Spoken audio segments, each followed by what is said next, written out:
jobs. Which college or which university? No, it's not. There's no need even to have a college degree. Oh, wow. Okay. At all, or even high school. I mean, if somebody graduated from a great university, that may be an indication that they will be capable of great things, but it's not necessarily the case. You know, if you look at, say, people like Bill Gates or Larry Ellison, Steve Jobs, these guys didn't graduate from college. Dropouts, yeah. But if you had a chance to hire them, of course, that would be a good idea. Yeah, okay. So, you know, just looking just for evidence of exceptional ability, and if there's a track record of exceptional achievement, then it's likely that that will continue into the future. How I describe myself? Well, I mean, I seem to have a high innate drive, and that's been true even since I was a little kid. You know, I really had a very strong drive. Did all sorts of risky things when I was a kid that like, why did I do those things? They're crazy. I care a lot about the truth of things and trying to understand the truth of things. I think that's important. You know, if you're going to come up with some solution, then the truth is really, really important, I think. I try to think of, I mean, it's difficult to obviously come up with like things that are praise for oneself, you know, or like, there's bad and good here, but I think like sometimes they're just like the things that seem quite clear and obvious to me, and I don't understand why they aren't so obvious to everyone. Sure. So how would you educate your 5 boys? Actually, I created a little school. Yeah. What kind of school? Could you describe to us? Sure. I mean, it's small. It's only got 14 kids now, and it'll have 20 kids in September. It's called Ad Astra, which means to the stars. That's maybe a bit different from most other schools, is that there aren't any grades. There's no like not grade 1, grade 2, grade 3 type of thing. Making all the children go in the same grade at the same time, like an assembly line. I know. You know, because some people love English or languages, some people love math, some people love music, and they have different abilities at different times. It makes more sense to cater the education to match their aptitudes and abilities. So I think that's one principle. Another is that it's important to teach problem solving, or teach to the problem, not to the tools. So this would be like, let's say you're trying to teach people about how engines work, or you know, you could start by a more traditional approach would be to say, well, we're going to teach you all about screwdrivers and wrenches, and you're going to have a course on screwdrivers, a course on wrenches, and all these things. And this is a very difficult way to do it. A much better way would be like, here's the engine. Now let's take it apart. How are we going to take it apart? Oh, you need a screwdriver. That's what the screwdriver is for. You need a wrench. That's what the wrench is for. And then a very important thing happens, which is that the relevance of the tools becomes apparent. So all your 5 boys are in that school? Yes. Until when? This is from I don't know. preschool So far to... it's only 1-year-old. But they like it. They like it? Yeah. And you want to keep them away from regular schools? No, I just didn't see that the regular schools, they weren't doing the things that I thought should be done. Like, you know, those 2 principles, they weren't adhering to those principles. So I thought, well, let's see what we can do. Maybe creating a school will be better. And I actually hired a teacher from the school they were at, who also agreed with me that there was a better way to do it. Have they surprised you in a way of their innovative thinking? Yeah, it seems to be going pretty well. I mean, the kids really love going to school. I think that's a good sign. You know, I mean, I hated going to school when I was a kid. It was torture.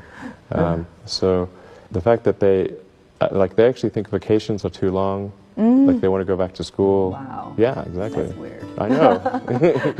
AIDS or people like that? What is it you have in common with them? Well, I mean, those are pretty different personalities, you know, between Gates and Jobs and Ellison. Business and success? I think you know, all 3 of those were technologists, but with different types of skills. You know, Jobs was obviously very good with aesthetics, and you know, he understood technology, of course, and he really understood what people wanted even when they didn't know themselves. And he was not afraid to break boundaries. But like say, like Gates would probably be better at sort of raw engineering and technology than Jobs, but not as good on aesthetics. But I mean, for all of these guys, they're obviously very driven, and they're very talented, and they're able to attract great people to build a company. But I mean, the ability to attract and motivate great people is critical to the success of a company, because a company is it's a group of people that are assembled to create a product or service. That's the purpose of a company. People sometimes forget this elementary truth, and so if you're able to get great people to join the company and work together towards a common goal, and you sort of have a relentless sense of perfection about that goal, then you will end up with a great product. And if you have a great product, lots of people will buy it, and then the company will be successful. Yeah. But really, it's pretty straightforward, really. I mean, yeah, that's the reason for it. I wouldn't say I'm fearless. In fact, I think I feel fear quite strongly. But if what we're doing is what I'm doing I think is important enough, then I just override the fear. Mm-hmm. So, but it's not as though I don't feel. I feel it like more strongly than I would like. And in which areas would you never go full risk if you still are fearful? Well, it really depends on the stakes. If the stakes are high, if it's really important, then I will overcome the fear and just do it anyway. Mm-hmm. But essentially, I mean, I just drive overrides fear, but I feel the fear. It's kind of annoying. I wish I didn't. Okay. I wish I felt it less. Uh-huh. So, yeah. And all these introspective questions are interesting. I don't get asked these very often. And then, like, I'm trying to think, like, what is like an accurate reply? And some of these, it's hard to evaluate yourself in these things. Mm-hmm. Which company you founded was the most risky at the start? Well, probably SpaceX. I thought it had the lowest chance of success. I mean, I thought both Tesla and SpaceX would fail at the beginning. You thought? Yeah, so? sure. Really? Of course. But nevertheless, you put all your money in that, in both. I expected to lose it. Well, technically, what I thought was, well, I'll take half the money from PayPal, and if I lose half of it, that's okay. But then, of course, the companies encounter difficulties, and then I have a choice of either let the company die, or put, all the money into the companies. And so I really didn't want the companies to die, so I put all the money in the companies. Yeah. And then I had to borrow money from friends to pay living expenses. Yes. What was your best idea ever? My best idea ever? Yeah. This is tricky. I suppose coming to North America was my best idea. Okay. Because I think these things would not have been accomplished, almost anywhere else. It's really hard to start a company, but in particularly California, Silicon Valley is very conducive to startup companies, and so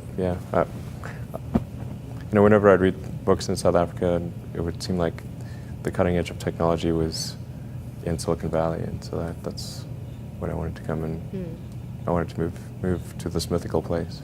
Okay. And are there things you regret having done or for not having done so far? Well, there's lots of things that when life is short, and there's lots of things that could be done that one can't necessarily do. And